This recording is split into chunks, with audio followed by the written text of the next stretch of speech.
عظیم مہینہ ہمارے آپ کے درمیان سے گزرا، جس مہینے کے تعلق سے جتنی روایات تھی،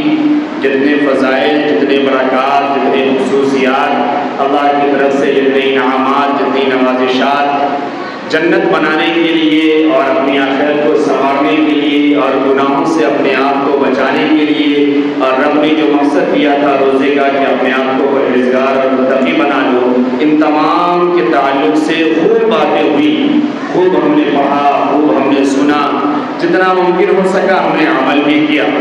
اس طریقے سے پھر دوسرا رمضان بھی آ گیا، تیسرا رمضان بھی آ گیا، یعنی ہماری زندگی میں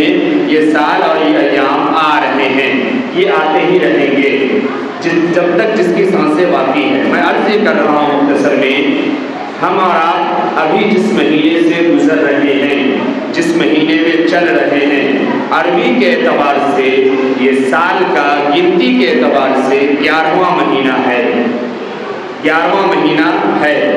اور اس کے بعد والا مہینہ یا عربی سال کے اعتبار سے سال کا آخری مہینہ 12واں مہینہ ہوگا، جس مہینے میں ہم اور آپ عید قرباں کریں گے، عید الاضحیٰ کی نماز ادا کریں گے۔ وہ مہینہ، اس کے تعلق سے باتیں انشاءاللہ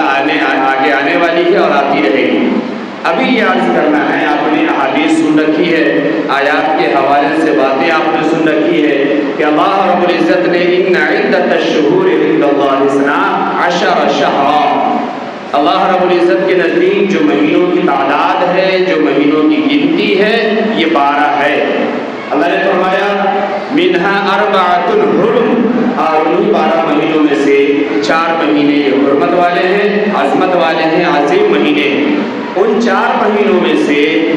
یہ جو مہینہ آتا ہے، یہ لگاتار 3 مہینہ آتا ہے۔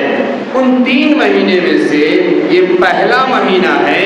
جو اللہ رب العزت نے اپنے کلام میں جناب محمد رسول اللہ صلی اللہ علیہ وسلم کی زبان رسالت سے، آپ کی احادیث میں، آپ کے فرمان میں یہ بات پورے طور پر موجود ہے یا پورے طور پر لکھی ہے کہ 4 مہینے حرمت والے ہیں، 3 متوالیات، اس میں سے 3 لگاتار ہیں، ذوالقعدہ،